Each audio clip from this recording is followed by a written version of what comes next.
Buenas tardes, profesor y compañeros. En esta oportunidad, mi grupo y yo realizaremos la exposición 2 correspondiente a los últimos avances de nuestro proyecto. En primera instancia, explicaré un breve resumen de lo elaborado en la exposición 1. Superficie. Con el plan inicial se generó la triangulación de modo que se visualice correctamente para poder eliminar los excesos y queden solo los datos necesarios. Luego de ello, se aplicó un distanciamiento adecuado a las curvas de nivel y se les especificó un grosor y color distintivo a las principales y secundarias. Línea gradiente. El trazado de esta línea se realizó teniendo en cuenta las pendientes de la superficie en los distintos tramos. En un inicio se trabajó uniendo los puntos correspondientes directamente, cruzando las curvas de nivel. Sin embargo, se tomó en cuenta la recomendación acerca de no cruzar dichas curvas, de modo que se genere una polilínea que vaya entre ellas. Línea tangente.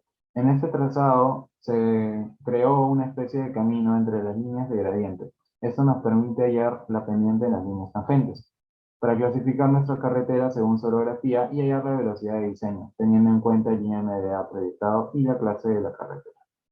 Curvas circulares y radio mínimo. Para este avance, se tuvo que seleccionar uno de los tramos de la línea tangente para generar el alineamiento a partir de ella. Luego se ingresó el radio mínimo en el editor de geometría del alineamiento y se generaron una por una las curvas circulares. Para este avance se tiene que tener en cuenta los tramos mínimos en tangente para curvas tipo O y para curvas tipo S. Curvas de transición. Estas curvas permiten tener un camino más gradual y suave.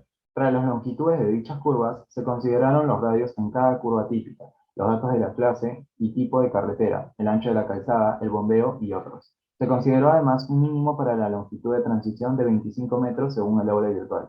Una vez calculadas las longitudes, se ingresarán los datos en un nuevo alineamiento generado de la línea tangente y se ingresará según corresponda, las curvas de transición y las curvas circulares.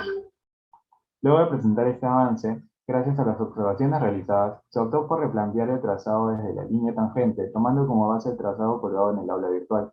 Posterior a ello, se volvió a realizar los avances de curvas circulares y curvas de transición, teniendo como resultado final el trazado siguiente con sus respectivos datos.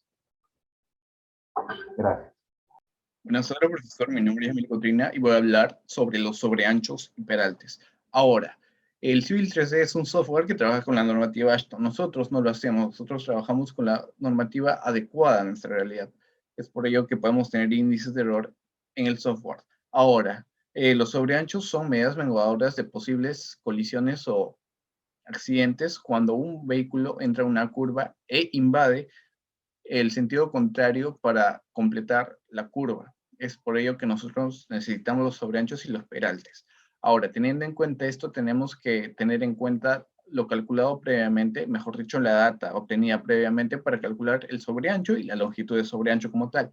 La norma plantea que tenemos que trabajar la longitud del peralte hallada previamente y adecuarla como la longitud de sobreancho. En esta data, en este cuadro, podemos ver que todo está agrupado por tipo de curva. Con eso me refiero a la dirección y el número de curva, que será usada posteriormente.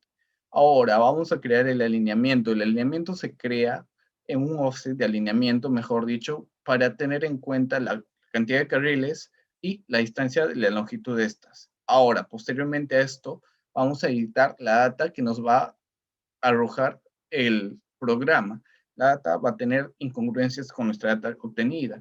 Entonces nosotros es ahí donde usamos la data clasificada por curva derecha-izquierda para calcular los sobreanchos y la longitud de sobreanchos para que sea congruente a nuestro proyecto. Posterior a esto vamos a crear una superelevación y vamos a actualizar la data de la superelevación, ya que también va a tener incongruencias con la data hallada. Nos va a botar datos incongruentes de peraltes, entonces nosotros vamos a tener que corregir los peraltes para que nos pueda arrojar un diagrama como este que sea congruente con el proyecto que se ha desarrollado a lo largo del ciclo. Muchas gracias. Buenas tardes, mi nombre es Elis Vázquez Márquez y me toca hacer el avance 3, perfil longitudinal. Continuando con el tema anterior, vamos a crear lo que es el perfil de la superficie. Como pueden ver, eso nos resultó al crear la superficie. Y ahora, ¿qué nos toca hacer? Nos toca lo que es eliminar algunos datos de más porque saturan la imagen. Y así nos quedó. Luego realizamos lo que es el trazo del alineamiento vertical, el cual es una línea que pueden ver que es esta, que traza hasta todo el camino. Luego realizamos lo que es el trazado de tangentes con curvas, en los cuales nos generó este gráfico, como pueden ver, donde también está graficado las pendientes, nuestras pendientes. Como pueden ver, ahí sería una pendiente de menos 3.03%. Y aquí estas distancias. Muy importante también es recordar que el alimento vertical tiene sus pendientes máximas dependiendo a la velocidad que tenemos. Por ejemplo, la velocidad de diseño que tenemos es 30 kilómetros, como pueden ver aquí. Y tenemos, según lo que ya hemos hecho, nuestra carretera es de tercera clase. Y es la número 4, que viene a ser que su pendiente máxima que va a tener tiene que ser 10. Y se tiene que mantener en ese margen. ¿Qué pasa si excede? Se tiene que acomodar la pendiente misma, si es que excede de 10. Es decir, el siguiente paso sería corroborar las pendientes, el cual ya tenemos aquí, donde cumplen, la que está en este lado son nuestras pendientes, que cumplen con lo deseado. Luego se realizan los cálculos, lo que son las longitudes verticales. Voy a explicar, mi amigo, más adelante sobre lo que es las cóncavas y convexas. En el lado izquierdo las cóncavas y en el lado derecho las formas de las convexas. Finalmente tenemos que modificar las bandas, no nos sale. Esta parte no nos salen los datos. Modificamos parte de lo que es en el perfil, tienen que estar todos como subrasante y esto quedaría. Y eso sería todo. Continuando con la exposición, para el cuarto avance, el cual trata del diseño espacial, lo que se hizo luego de tener el perfil fue extraer los datos del civil de las pendientes para de esta manera poder reconocer e identificar qué tipos de curvas tenemos en cada tramo entre pendientes y luego poder hacer los cálculos correspondientes.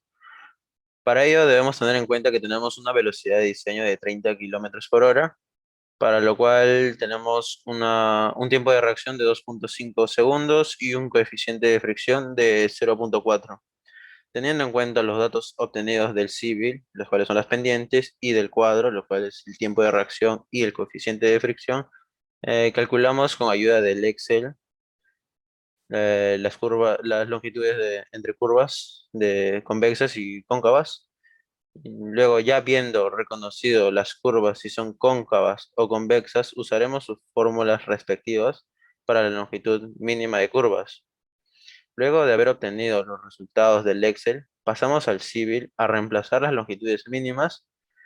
Y una vez reemplazadas las longitudes, empezamos a realizar las láminas de ploteo, para lo cual para esta carretera tenemos dos láminas de ploteo. Este es el perfil que obtenemos del civil y aquí tendríamos una de las láminas del ploteo que nos arroja el civil. Buenas tardes, yo soy Deyanira Yancali Herrera y continuando con la exposición les explicaré el quinto avance que trata sobre la sección transversal. Para este avance como grupo debemos empezar creando la plantilla de la sección transversal para dibujar el punto que será el eje de la misma.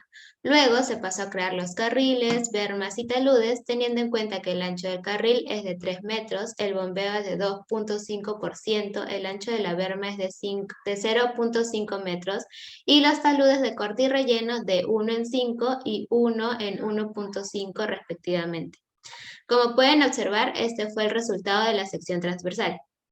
Como segundo paso, tuvimos que crear el corredor para poder unir los elementos que insertamos anteriormente y a su vez especificar a cuántos metros se desea muestrear. En este caso será cada 50 metros. Una vez verificado todos los elementos asociados, pasamos a reconstruir el recorrido. Como se puede observar, en este punto el sistema indicó errores. Sin embargo, estos no pudieron ser identificados, por lo tanto, consultamos con nuestra ADD. Posterior a ello, el procedimiento indica ir a las propiedades de este recorrido para poder configurar la viñeta superficie y añadir el corredor seleccionado al comienzo. A su vez, se agregan los taludes y nos aseguramos de que la definición del borde haya sido bien formada para volver a reconstruir. Como último paso, se generan las secciones transversales de toda la carretera desde las estaciones del corredor, eligiendo el alineamiento y los anchos correspondientes. Finalmente, procedimos a generar las vistas para poder observar el resultado a una escala adecuada. Sin embargo, por el error mencionado anteriormente, este no fue el esperado. Como grupo, nos encontramos a la espera de recibir las observaciones correspondientes para proceder a levantar esos errores para el proyecto final. Gracias por su atención.